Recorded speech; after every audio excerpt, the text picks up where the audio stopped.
HOA Karen parked in my driveway. So I towed her car mid-wedding. Part 1. The Hijacked Driveway. I was just about to back my truck out of the garage when I heard the screech of tires, a car door slam, and a voice yell, "Just park it here. He won't mind. It's not like he's going anywhere today." I stepped outside, and my jaw hit the floor.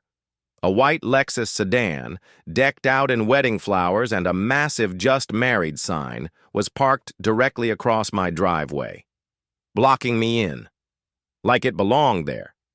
Then I saw her. Karen, the HOA's clipboard queen, self-proclaimed ruler of the block, the type of neighbor who treats the HOA bylaws like sacred scripture and wields her power like a medieval tyrant. And now, she was casually strolling across my lawn in her lavender dress and heels, barking into her phone like she was directing a Hollywood film. All before I even had my first cup of coffee. I stood there just staring at the audacity, at the absolute gall of it all. I didn't recognize the car, or the driver, or the guests now flooding into my neighbor's backyard like it was Coachella, bridal edition. But I did recognize the attitude. Karen's trademark entitlement was practically glowing. I turned to one of the guests, juggling a mimosa and a bouquet like he was on a reality show. "Hey, is this your car?" He barely glanced at me. "Nah, man, it's for the wedding. You'll be fine." Fine? My truck was trapped. The Lexus's back tires were basically kissing my garage. And Karen? She popped back into view, grinning like she just won a year's supply of HOA violation slips. "Oh, hi there," she said, voice dripping with fake sweetness. "It's just for a couple of hours. My daughter's wedding is today. Surely you understand." "No," I said flatly. "You're blocking my garage. You didn't ask. Move the car." Her smile tightened. "Well, the thing is, street parking's full. And technically, under HOA guidelines, we can use neighbor driveways for short-term community events. It's perfectly allowed." Lies. I knew the rule book backward. I spent 2 months fighting with her over a fence that was 6 inches too tall. There was no such clause. "Move it," I said again, "or I'll have it towed. Your call." She raised an eyebrow like I'd just slapped the bride. "You're serious? You'd tow the bridal car? At my daughter's wedding? That's heartless." "No," I replied. "What's heartless is assuming my driveway belongs to you." Karen scoffed. "Wow, you really are that neighbor." And with that, she turned and strutted off toward the chaos in the backyard. That's when I saw it. Rows of white chairs, a massive tent, floral arches, speakers blasting Ed Sheeran. They'd turned the whole yard into a wedding venue. Guests were still pouring in, parking along the street, and even on people's grass. One genius almost parked on my lawn until I stepped out with my phone, snapping pictures. This wasn't just disrespectful. It was full-blown invasion. So I made a call. To a towing company I'd used before. When I told the dispatcher the story, he actually laughed. "A wedding in your neighbor's backyard and they parked in your driveway?" "Oh yeah, we're on the way." Part 2. The tow herd. Round the block. 15 minutes later, the tow truck rolled around the corner like it was riding in slow motion. Big, loud, glorious. Hydraulics hissing, yellow lights flashing like the final boss had just arrived. The driver gave me a thumbs up. Didn't even ask questions. He saw the Lexus, saw me, and went right to work. That's when I heard it.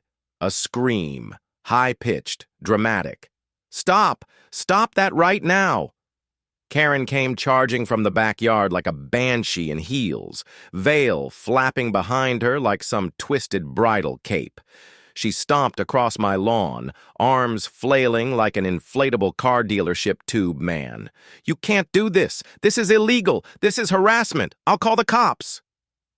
The tow truck driver didn't even flinch.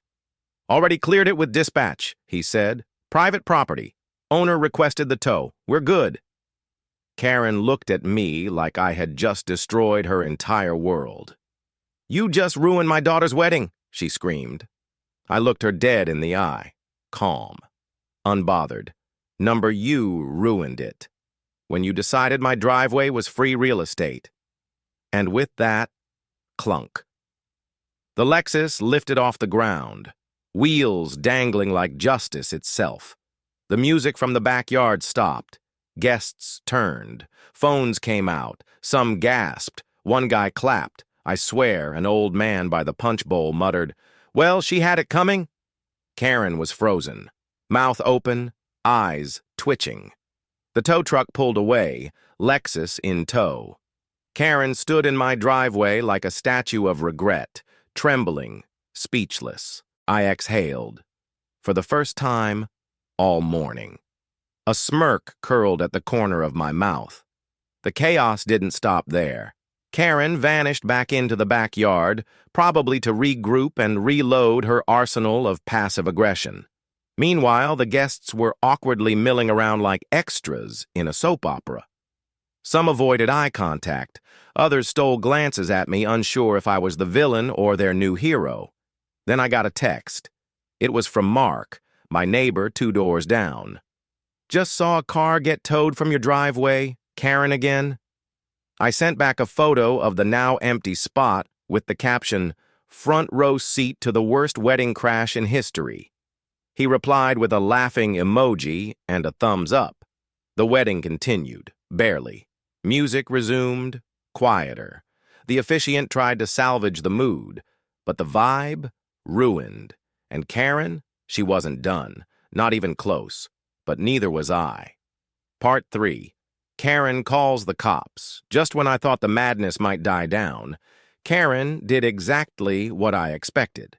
She called the cops, not because she had a real emergency, but because she couldn't stand the idea of being embarrassed in front of her guests, of losing control, of someone telling her no. About 20 minutes after the tow truck left, a squad car rolled down the street like a referee entering the ring. Karen nearly vaulted the hedge to get to them. "Officer, over here!" she screeched, waving her arms like she was hailing a helicopter. The poor guy hadn't even stepped out of the cruiser before she launched into a full-blown monologue. "He endangered my daughter's safety. He stole our vehicle. He's unstable. He has a history of hostility." She was breathless, red-faced, wild-eyed. The officer, bless him, calmly walked over to me, Karen trailing behind like a storm cloud in designer heels. "Sir," he said, "I just need to verify. Was there a vehicle blocking your driveway?" "Yes, officer. I've got pictures." I pulled out my phone and started flipping through the evidence like I was showing vacation photos. "Here's the Lexus, parked without consent, fully blocking my garage. Here's the tow. And here's the invoice." Karen tried to interrupt, but the officer held up a hand like he was swatting a fly. "And this is private property, correct?" he asked. "Deeds in my name," I replied. "HOA bylaws don't override state law." He nodded, calm, professional, totally unimpressed with Karen's theatrics. Then he turned to her. "Ma'am," he said, "this isn't a criminal matter. It's a civil one, and frankly, the homeowner was well within his rights." Karen blinked like she'd just been slapped with a rolled-up copy of the HOA charter. But it's my daughter's wedding.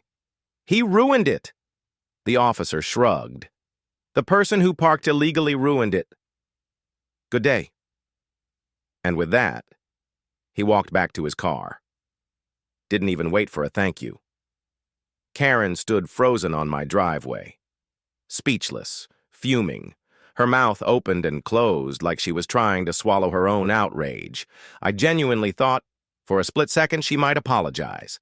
She didn't. Instead, she hissed, "This isn't over," then stormed off like a soap opera villain denied a dramatic exit line. And just like that, peace. Well, temporary peace, because with Karen, it's never really over. Part 4. The HOA strikes back. The morning after the wedding madness, I expected silence, maybe a tiny bit of remorse, or at the very least, no more chaos. Instead, I woke up to war. There it was, taped to my front door in a bright yellow sleeve like a parking ticket from hell. HOA violation notice infraction. Failure to cooperate during a community celebration causing emotional distress and disruption. Excuse me? They were calling me the disruptive one? Karen throws a full-blown wedding circus, trashes my driveway, gets a car towed, and I'm the problem? I peeled the notice off the door and stormed to the mailbox. Inside, 3 more letters. 1. Unapproved decorative changes to private property. They were talking about my solar path lights. 2. Visual clutter, lawn ornament not in compliance. Apparently my garden gnome is offensive now. 3. Mandatory hearing. Pattern of non-cooperation with community events.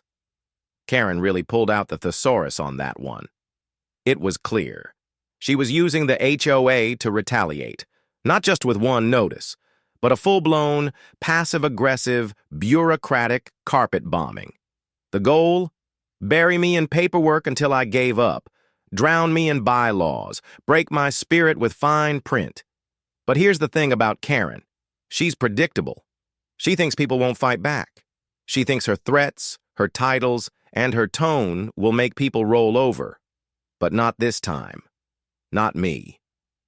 I walked straight to my office, pulled out every HOA document I had, the bylaws, the meeting minutes, the welcome packet, even the passive-aggressive holiday newsletter.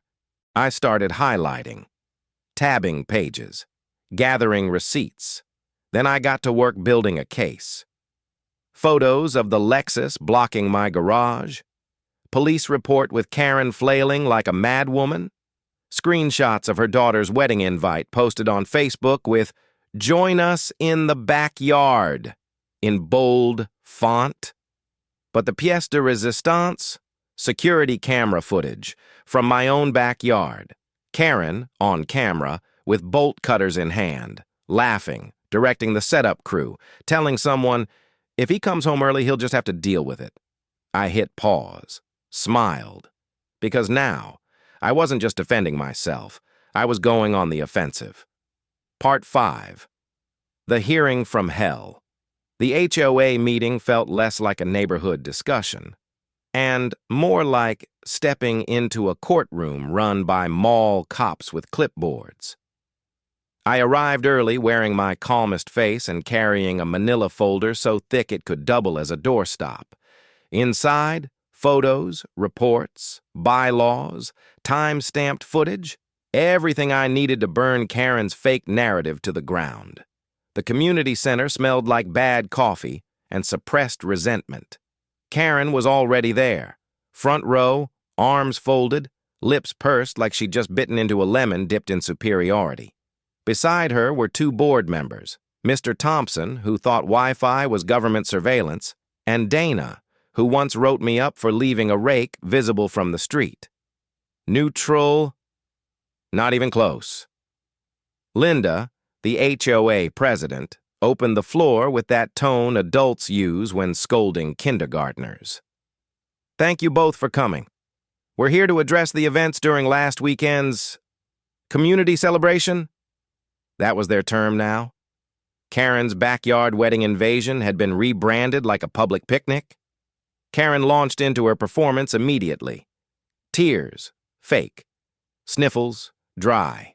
Tissue, unused. I just don't understand, she whimpered. It was my daughter's wedding. A once-in-a-lifetime moment. And he had our car towed in front of everyone. It was humiliating. She dabbed her eyes dramatically. Some guests in the room nodded. That's when I opened my folder.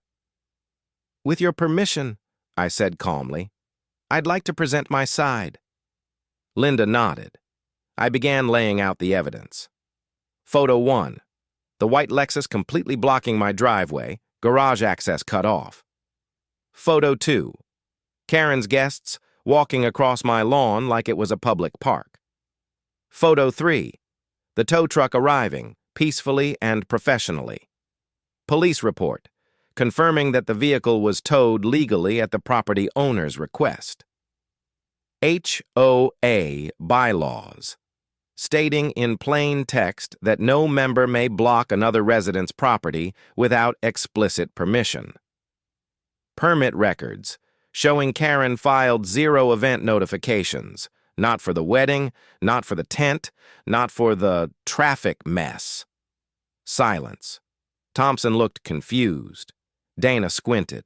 Linda's jaw tightened. Then I said, "This isn't just a violation of HOA protocol. It's a pattern. Last year she filed a complaint because my lawn gnome disrupted visual harmony. Before that, she tried to get the Johnson kids in trouble for sidewalk chalk." I leaned forward. "This isn't about community standards. This is about control. She used my property without permission and tried to weaponize the HOA when I stood up for myself." Karen snapped.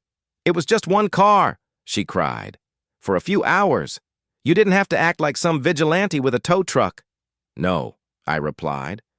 "But you didn't have to treat my driveway like your red carpet." The room froze. Linda finally raised a hand. "We've reviewed the evidence," she said. "And Karen, it's clear that protocol was not followed. The board will deliberate and issue a decision within 3 business days." I nodded and left. But I already knew 2 things. 1, Karen had officially lost control of the narrative. 2, she was going to unravel faster than a sweater in a blender. Part 6. The album and the aftershock. I thought it was over. I'd presented my case, the board had seen the evidence, and Karen had finally been knocked off her clipboard-shaped pedestal. For once, the neighborhood felt calm, quiet, almost peaceful. Until I opened my front door the next morning. There, sitting on my welcome mat like a landmine wrapped in glitter, was a pristine white box, ribboned, tied with a gold bow. It looked more like a wedding favor than a threat, because that's exactly what it was trying to be. Inside, a professionally printed photo album. Page after page of the wedding I never asked to attend, featuring wide-angle shots of the ceremony, guests mid-toast, and, of course, the infamous white Lexus blocking my driveway like it was part of the decor. On the inside cover was a pink sticky note in loopy cursive. "We hope you'll see now what you ruined. Karen." I actually laughed. Out loud. It wasn't even rage anymore. It was comedy. She'd turned my driveway into a prop, and now she was framing it like I was the one who crashed her party, as if showing me a scrapbook of my own property being hijacked was some kind of emotional checkmate. I walked right over to her porch, box in hand, and left it there with a sticky note of my own. Return to sender. Reality included. If that had been the end of it, it would have been a decent final act. But this is Karen we're talking about, and Karen doesn't know how to walk away. 2 days later, I spotted a city inspector's car pull up in front of her house. Not an HOA rep, not a board member, an actual city official, clipboard, badge, and all. He circled her backyard, took photos, measured distances. Apparently someone, and by someone, I mean multiple neighbors, had reported her for unpermitted tent installations, fire safety hazards, excessive noise, zoning violations galore. Turns out I wasn't the only one who had receipts. Later that week, the neighborhood group chat lit up like Christmas in July. People started sharing their own Karen horror stories. She scolded my kid for playing hopscotch too loudly. Karen told me my porch light clashed with the moonlight. She taped a fake violation on my door for hanging a towel on the railing. It was like the whole street had finally opened their eyes. The HOA called an emergency meeting. Word spread fast. This wasn't about a driveway anymore. This was an uprising. Karen, once the self-declared queen of lawn aesthetics and gate codes, was finally facing what she feared most, a neighborhood that had had enough. And when the board released their decision, let's just say, the clipboard fell. Part 7. The Fall of the Clipboard Queen. When the HOA board released their official decision, it didn't come with fireworks. No grand announcement, no dramatic vote count on a projector screen, just one simple line tucked halfway through their monthly email. Effective immediately. Karen Darnell is removed from her position as HOA Vice Chair, pending investigation of multiple unauthorized enforcement actions. Boom. Just like that. Karen was out. No gavel, no ceremony. Just silence. And honestly, that silence was louder than any microphone she'd ever yelled into. The neighborhood? It was electric. People actually stood outside comparing notes. Actual neighbors, talking like it was the 90s again. One woman said she felt like she could breathe for the first time in years. Someone even suggested throwing a Bye Karen block party. I didn't plan one, but I did sit on my porch that night with a glass of iced tea, watching the sun set over a newly liberated street. And then, the unexpected happened. Karen vanished. For a week, not a single clipboard sighting, no HOA notices taped to doors, no passive-aggressive lawn inspections. Her house sat dark, curtains drawn, porch undecorated for the first time in forever. But even in silence, we knew Karen wasn't gone. She was plotting, lurking, wounded, and she didn't stay quiet for long. Exactly 1 week later, a long black SUV pulled into her driveway. Out stepped a man in a tailored suit, carrying a leather briefcase and the expression of someone who bills by the hour, not your average neighborly visitor. Moments later, 2 more cars rolled up. One had a wedding planner's logo on the side. The other brought a woman who looked suspiciously like a city legal assistant. Whatever Karen had stirred up at that wedding, it wasn't just HOA drama anymore. It was legal. Turns out, her own daughter had filed a complaint with the city, not just about zoning violations, but about the entire wedding. Why? Because Karen had lied. To everyone, even her family. She told them she had permission to use my driveway, told the caterers the tents were pre-approved, told her daughter everything was fine when it absolutely wasn't. And now, the bride, her daughter, was done. Done with the drama. Done with the lies. Done with the woman who turned her wedding into a war zone. And that's when Karen tried to salvage what little reputation she had left. Cue holiday apology letters. Every house got one, gold-embossed envelopes, scripted writing, family photo from the wedding, conveniently cropped to exclude the tow truck. Inside was a syrupy message about community healing and emotional misunderstandings. Most people threw it in the trash. Some taped it to their fridge, out of sheer irony. Me? I tossed mine straight into the fire pit. No regrets. No forgiveness needed. Just facts. Karen had built her kingdom on rules, fear, and fake authority.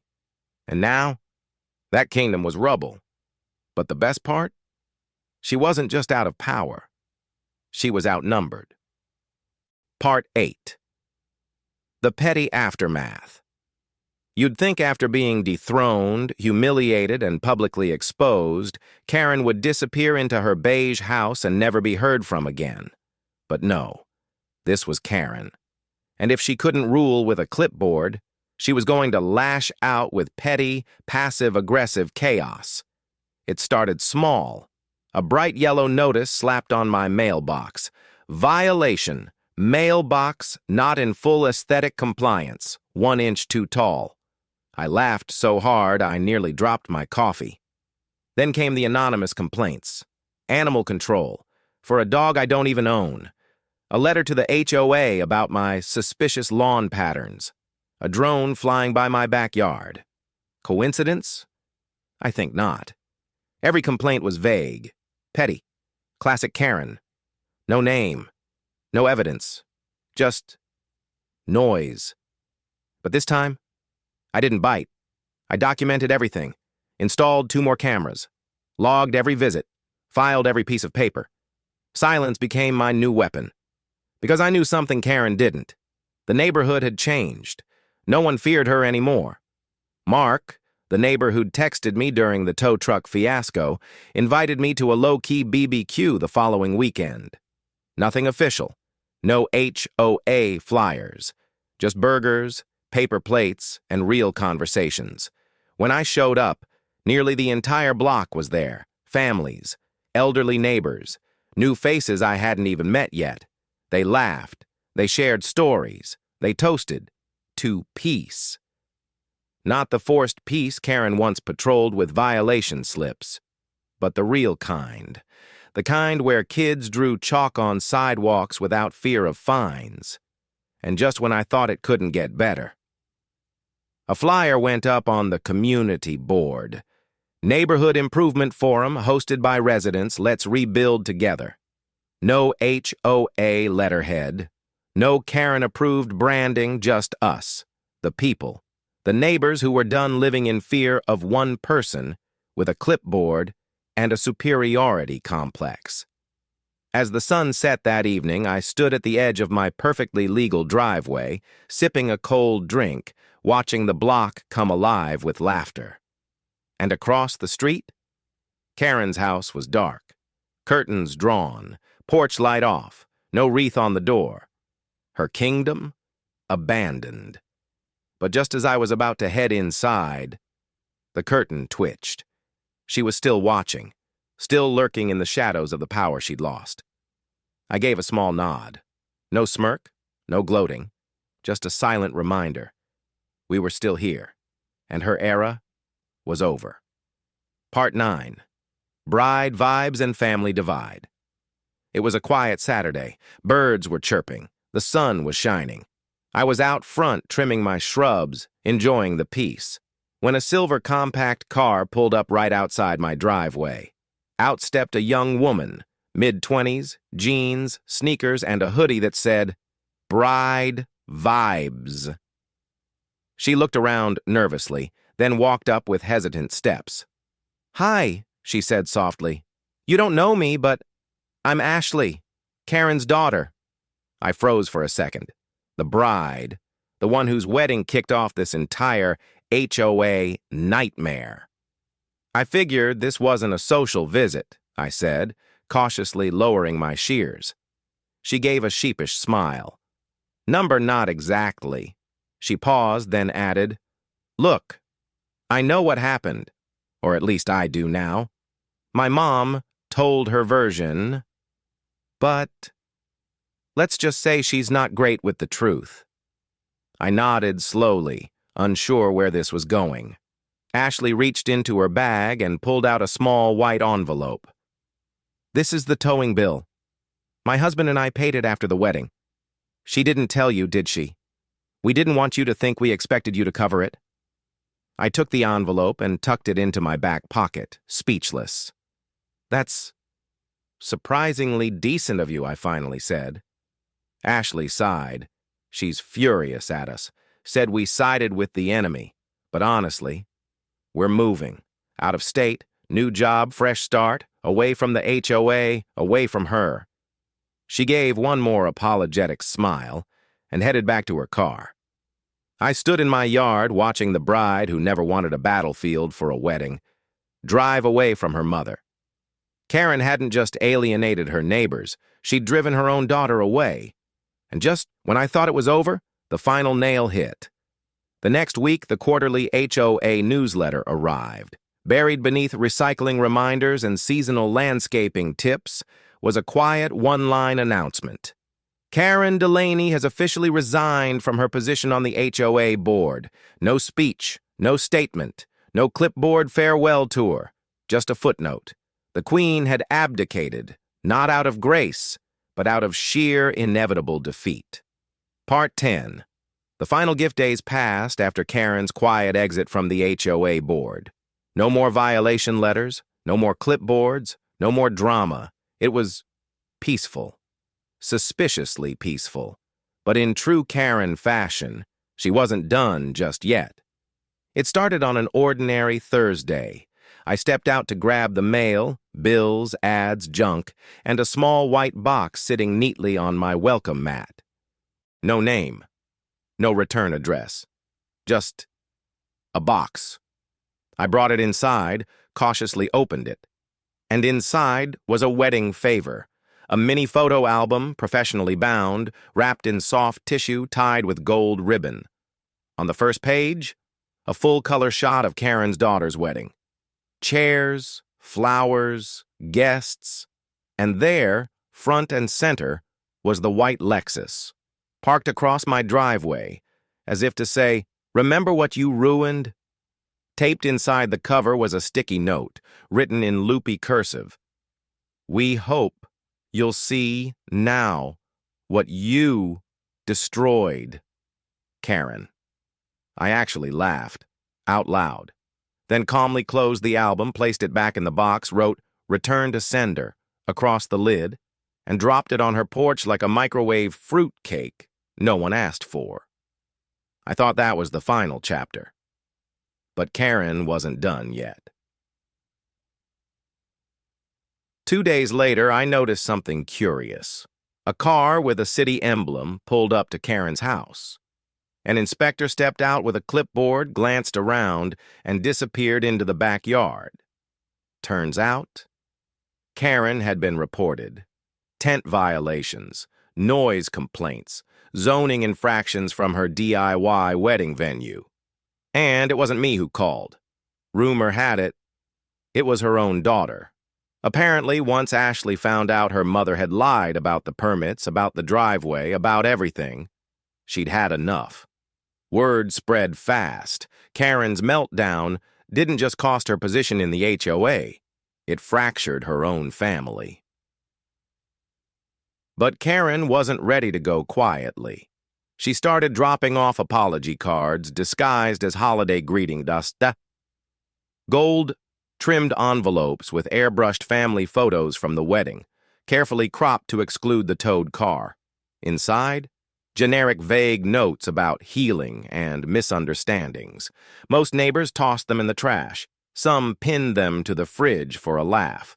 I burned mine in the fire pit that weekend, right next to the HOA violation she'd left on my mailbox months earlier.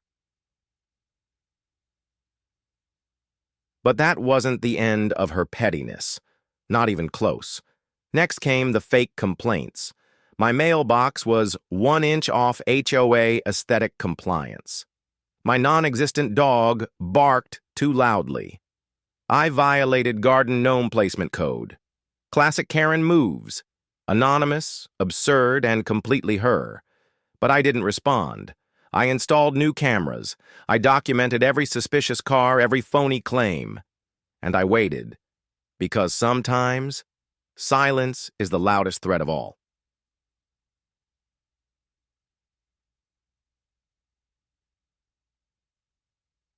But what came next? Well, it wasn't war. It was rebuilding. A neighbor, Mark, invited me to a backyard BBQ the following weekend. Nothing fancy. No hidden agenda. Just ribs, cold drinks, and real community. The whole block showed up. Kids laughing, grown-ups sharing stories, and not a clipboard in sight. As I looked around, I realized maybe Karen had accidentally done something good. She pushed so hard, for so long, that we all snapped awake. Not just to her, but to each other. We'd stopped being neighbors hiding behind fences and started becoming a caso, a community, again. Part 11. The Last Curtain. Call. It started with a whisper, then a for sale sign, then silence. Karen's house, once the epicenter of HOA tyranny, now sat quietly, blinds drawn, porch light off. No more stalking the sidewalks, no more measuring tape warfare, just the eerie stillness of a deposed queen. I'd walk by sometimes, coffee in hand, just to see if she'd pop out with one last threat. She didn't.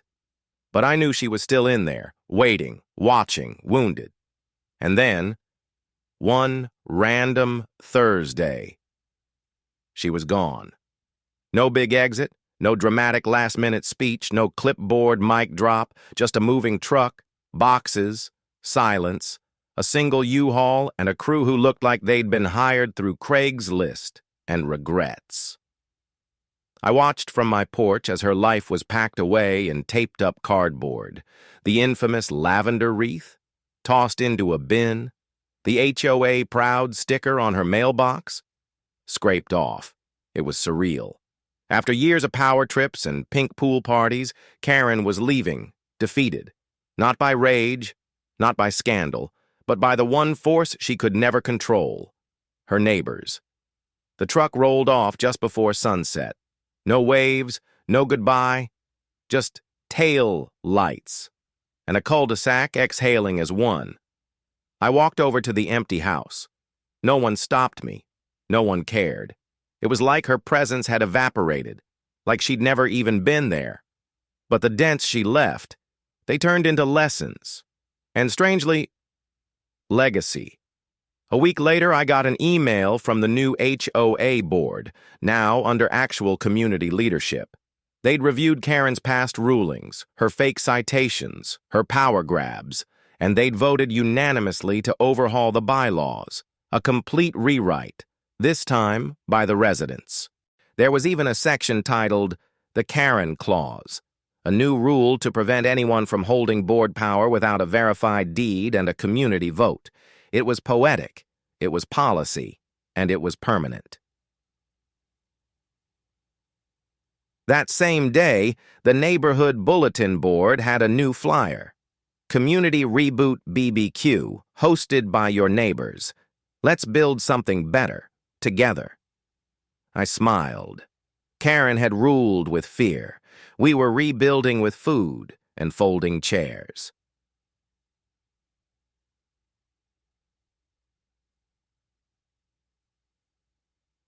But that wasn't quite the end, because 2 weeks later, a young family moved into Karen's house. 2 kids, a golden retriever named Waffles.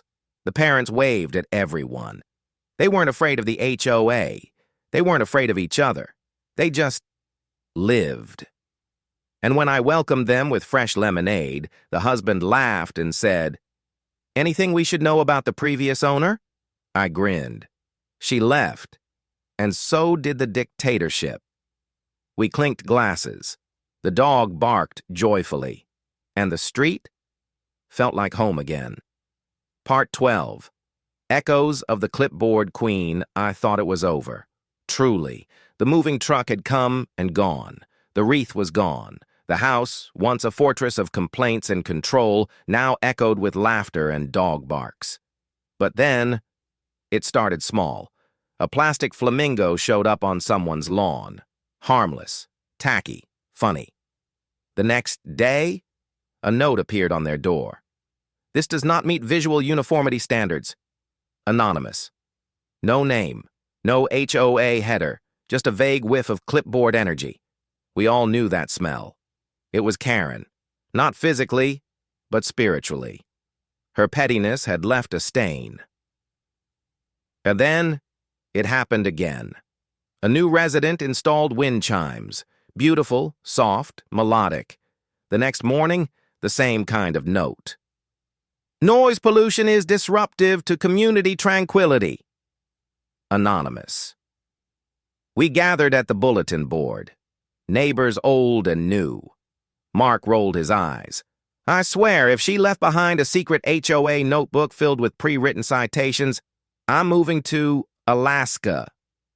Someone else joked. Maybe she's sending letters from beyond.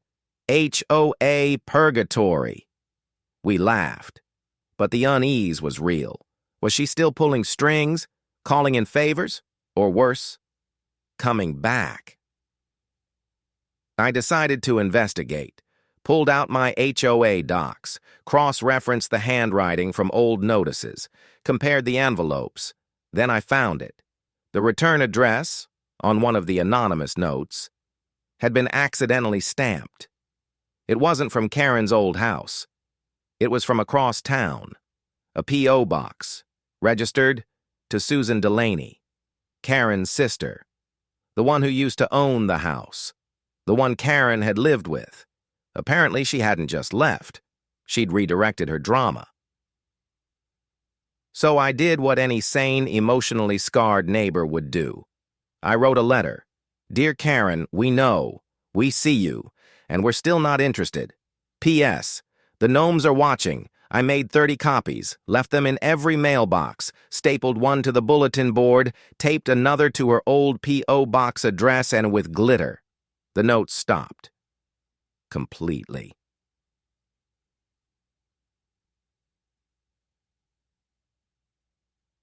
The neighborhood exhaled again, for real this time. And then, something beautiful happened.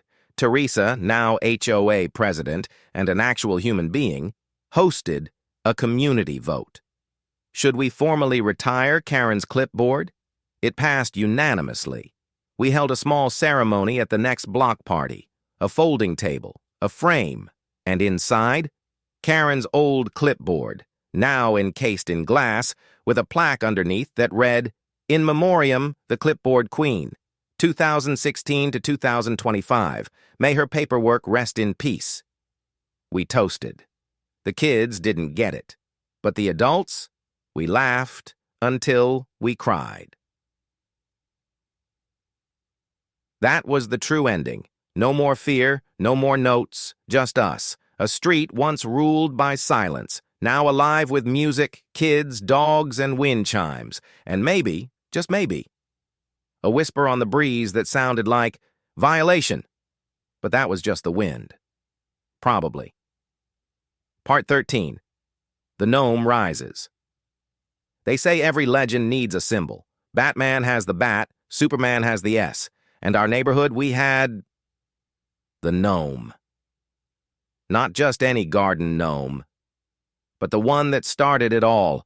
My little ceramic sidekick who'd stood proud by the swamp, then beside my restored pool, then later, beside every neighbor's victory over tyranny. And now, he was about to get a promotion. It started as a joke. At the next HOA community meeting, Teresa stood up and said, "We've honored Mr. Hayes with a plaque, but I think it's time we honored the real hero of the resistance, the gnome." Everyone laughed, until someone raised a hand. What if we made him official? The room fell silent. Then slowly, nods, chuckles, excitement. Someone else shouted, "He needs a name!" And just like that, the HOA meeting turned into a full-blown naming ceremony. We narrowed it down to 3 options. 1, Sir Citation Slayer. 2, Captain Compliance. 3, Gnome Mercy. It wasn't even close. Gnome Mercy won by landslide. And the next week, we unveiled a life-sized version, custom-made, 3D printed, hand-painted, and placed right in front of the HOA clubhouse. He stood 2 feet tall, clipboard under one arm, a tiny cape flapping in the breeze, a smirk that said, "File that complaint, I dare you." At the base, a plaque, Gnome Mercy, defender of driveways, champion of community sanity, born from petty, forged in HOA fire, and beside it, a QR code. It linked to a timeline of HOA Karen's reign and her glorious downfall.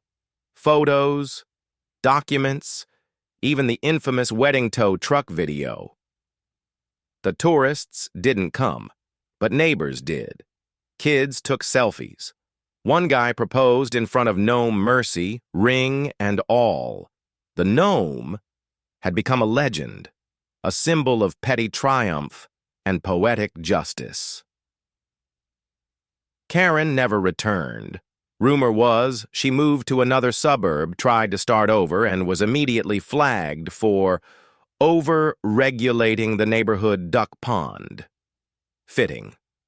But here, her clipboard days were over. Her kingdom? Gone. And in its place, a community that laughed together, grilled together, waved without suspicion, and protected each other. One sarcastic garden gnome at a time. So, every time I pass by Gnome Mercy, I salute. Not just because of what he represents, but because sometimes the silliest things, a pool, a lawn, a fake wetland, or a 12-inch ceramic rebel can spark a revolution. And that is the real HOA story worth remembering. Epilogue: HOA Karen's legacy, and one last twist. You'd think it ended there, right? Karen gone, the gnome enshrined, the community at peace. But legends? They don't die quietly. They echo. And Karen? She left one last ripple before vanishing into HOA infamy. The 3 months after her departure, a letter arrived. No return address, just a single white envelope tucked into the HOA's community suggestion box. Teresa opened it during the next board meeting. Inside, a laminated note that read, "You may have won the battle, but the war isn't over. K." Everyone stared. Then Dave, deadpan as ever, said, "Does she think she's a Bond villain?" The room erupted in laughter. We framed it, hung it right next to No Mercy, a reminder that tyranny, no matter how petty, always leaves a trail. But the real twist? A new family moved into Karen's old house. Lovely folks, kind, chill, the opposite of clipboard crazy. Their son started a lemonade stand out front. Their daughter painted sidewalk chalk murals that Karen would have cited 10 times over. And one morning, as I passed by, I noticed something. In their front garden, a small statue, another gnome, tiny cape, clipboard, smirk. I stopped, grinning. The new dad waved from the porch. We heard the stories, figured we'd join the tradition. And just like that, I realized. Karen didn't leave a legacy of fear. She left a legacy of laughter, of community, of one epic story that would be passed around backyard barbecues and late-night porch talks for years to come. And No Mercy? He'd stand watch over it all, silent, smirking. Proof that even in the messiest neighborhoods, justice always finds a way.